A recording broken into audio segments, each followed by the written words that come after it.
today I'm going to be reviewing 126 McLachlan Street, a block of units. There are 5 units in the block and I stayed in number 5, but I believe that there are about 3 of them that the same owner has up for hire in the Airbnb app.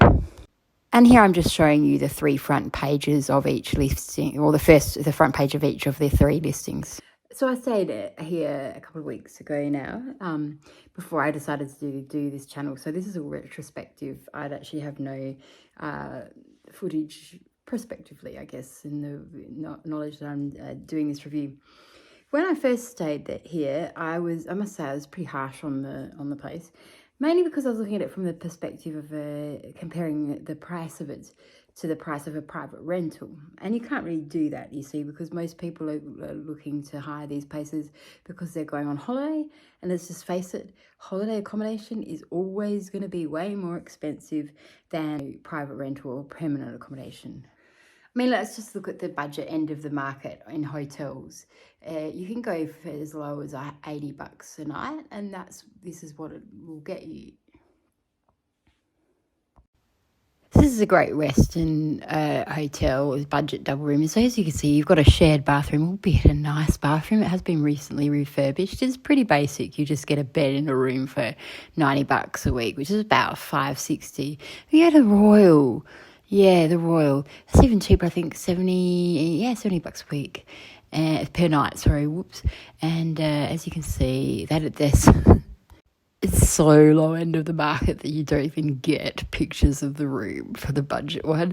And let me tell you, literally, I've been in them, a single bed and no bathroom, shared shitty, dingy bathroom. You're going to go in there and there's going to be polywaffle in the bowl for sure.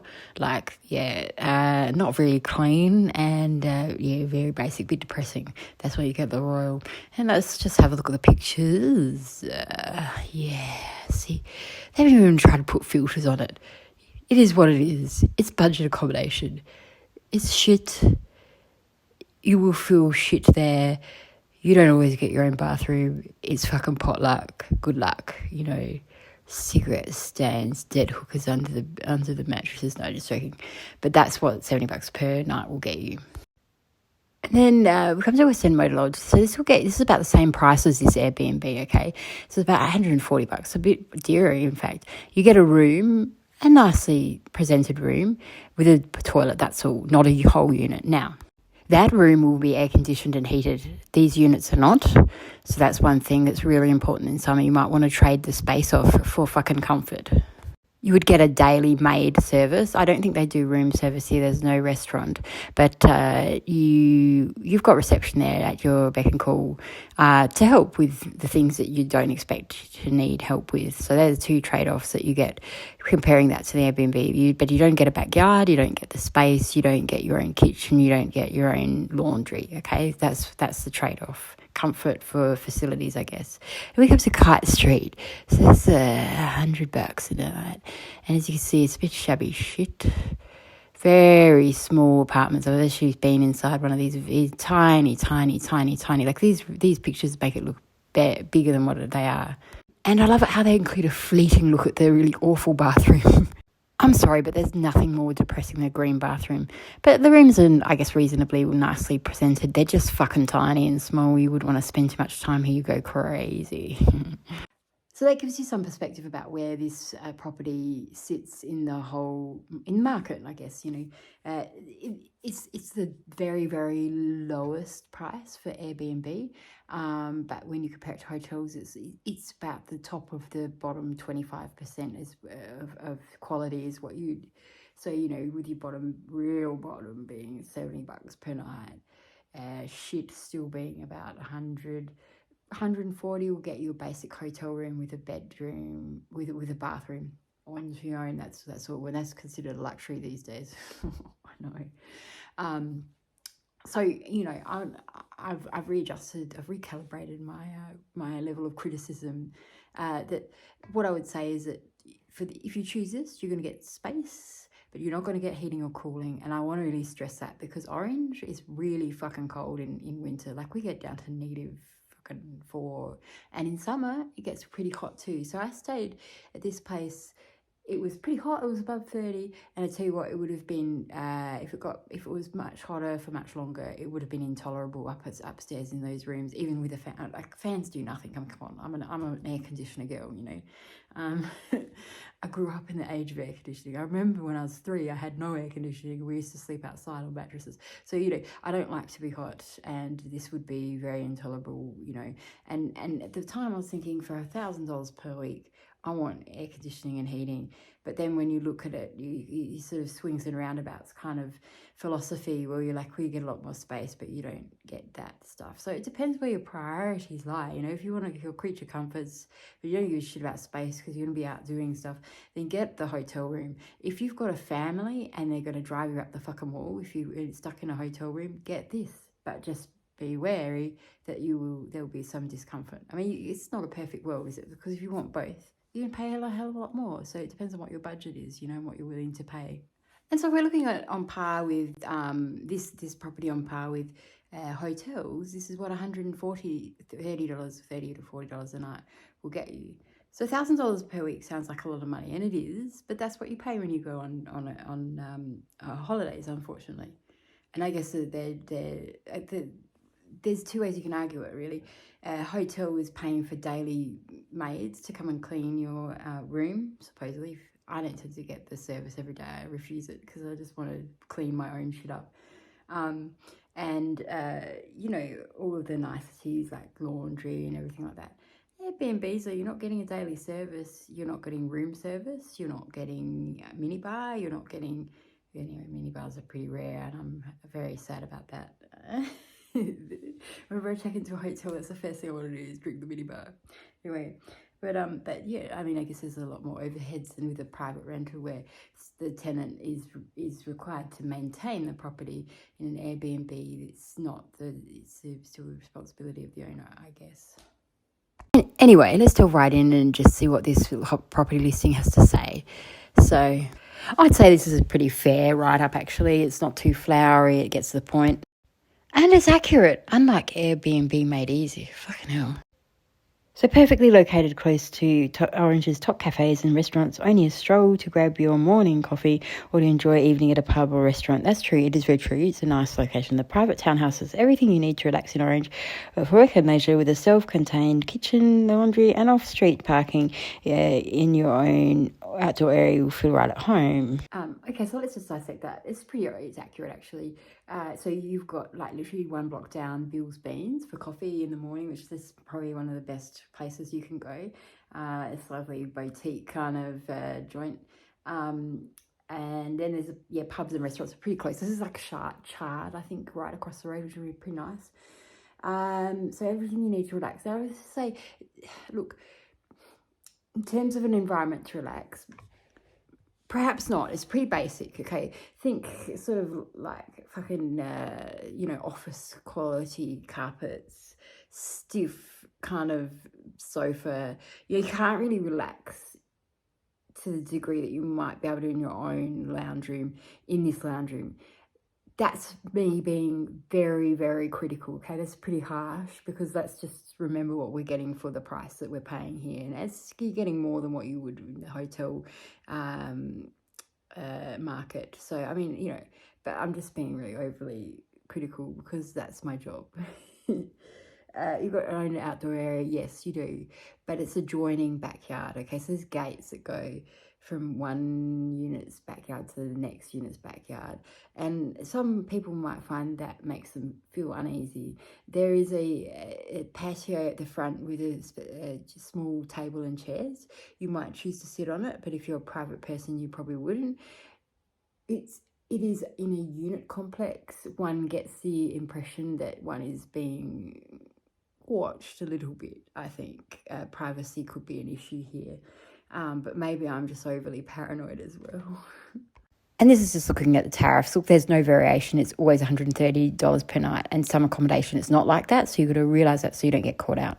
So let's take a look at the house rules. Check-in after 4 p.m. Now, that's a very late check-in, okay? And I'd be complaining about that. But I'm always travelling, so the thing is that that's a big inconvenience to me. Now, having said that, the guy who owns it also cleans it, so you're relying on him. Now, that you could class that as a relative inconvenience that is unacceptable, or you can be compassionate and go, oh, well, the dude's doing it on his own, blah, blah. I don't know what sort of person you are. It depends on what mood I'm in.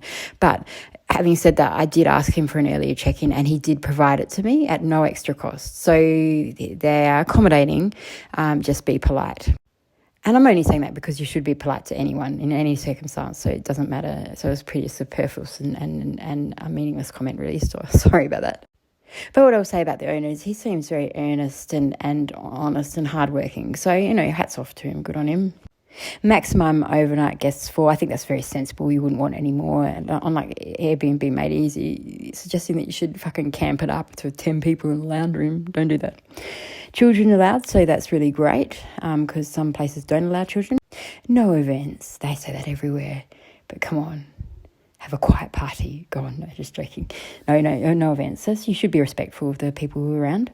And no smoking allowed too. So don't chuff it up in the lounge room, eh? It's pretty shit. Don't smoke anyway. It's really bad for you. Fucking stupid habit. Oh, yeah, but if you're a vapor like me, just beware that vape sets off the smoke alarms in this property. I learned that the hard way. Yes. Oh, yeah, and the other nice thing is that you're allowed to have 2 cats or dogs. That's really nice of them. And most places like this wouldn't allow that. So yeah, that's cool. That's pretty cool. Although there's gaps under the fences, so you have to be careful with that, I'd say. I've got a rabbit. I'm always thinking about that. Look, the pictures are pretty accurate, really. They're not trying to dress it up. And that's what I like. I like the honesty of this. It's honest to some extent. They don't put pictures of the kitchen or the bathroom in, and there's probably a reason for that. But then again, why would you put your worst sort of attribute up for display? Or maybe you should, I don't know, but it's not there. But otherwise, it's pretty honest sort of a listing, I think, and I respect that. So here's my footage. This is the bathroom. As you can see, pretty daggy, dated, sort of zhuzhed up by a bit of fake greenery up there. I love it. Fake plants, hey? They've got their place. Anyway, don't mind my mess there on the floor, but there's either 2 bedrooms. It gives you a bit of an idea of what the size is. And then upstairs, downstairs, obviously no air conditioning or central heating, which is a big thing for winter and the extremes in summer. I said no dishwasher. Well, I think rethinking that now, that it's probably not necessary given the price and where we're at in the market. That's the kitchen. Again, pretty daggy, but tidy. And there's no clothes dryer, which for me was a big inconvenience. That's probably because I'm a bit of a princess, and I love to do clothes washing, and it was raining and I just had nowhere to hang the clothes. So, that's a bit of it. But anyways, that's a personal thing. It may not be important for you. Yeah. And look, at this end of the market, you really can't be expecting too much when you put it in the perspective of holiday accommodation and not private rental. So this is the backyard. It's sizable, really, for a unit of this size, I've got to say. You could play a game of cricket in the backyard, a small game of cricket. That's the door into the garage, which you can lock up. And if you've got a small car, you'd fit it in there, but not a big car. You fucking praying it, don't bother. Park at the end of the driveway. So, yeah. Okay, so at $130 per night, it's the cheapest Airbnb on the market, and compared to a hotel of the same room, you get more space, including a backyard, which is a big plus, and your own kitchen, laundry and bathroom. So the downsides is no heating or cooling, which in Orange is a big factor, especially in winter. No clothes dryer. Now, I'm just being a princess. Probably for this price, we shouldn't be expecting that. And privacy, that could be an issue, and I'm going to get into that in a minute. And the 4 p.m. check-in's a bit of a bummer, but you talk to the host, he'll probably help you out. Now, in terms of privacy, just about every day there was a couple of gardeners who just would appear in my backyard, without warning because of the shared communal gate. So there's no privacy in your backyard. You need to understand this. The walls are very thin. You can hear exactly what's happening next door without too much trouble. So you have to be really quiet and respectful and mindful of that. And, so I was stopping around at 2:00 in the morning and thinking, oh, fuck, they can hear my heifer feet.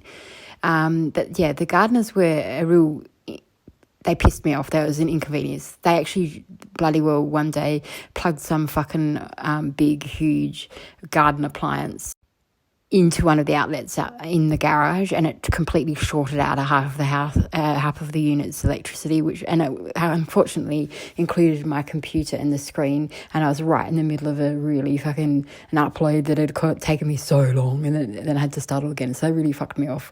And they should know that. They should know better. If they're operating machinery like that, they should know what sort of voltage and stuff like that they need to drive that machinery. So that they are amateur gardeners who will be in your backyard pissing you off, basically. That was one thing that was a big downside. They need to fix that. That's shit. Yeah, but the other upsides are, you can have up to 2 dogs. Fuck me dead. That's quite a lot, I mean, that is really quite liberal, although you wouldn't want to turn up with your 2 fucking wolfhounds, if they might get a bit pissed off at that. But, you can have 2 dogs. Potentially you could. Kids are allowed, which is a big plus. Lots of places you'd be surprised, don't you, let you have kids. And there is a garage, although if you've got to drive a Mini to get into it, because fuck me dead, it's pretty small and it's a tight turn. And in fact, one night I think I took out the bushes down the driveway with my car and trying to get out. So yeah, the manoeuvrability in that driveway is not much. So yeah, there you have it in a nutshell, really. So I hope you found this review useful.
Please subscribe and I will see you next episode.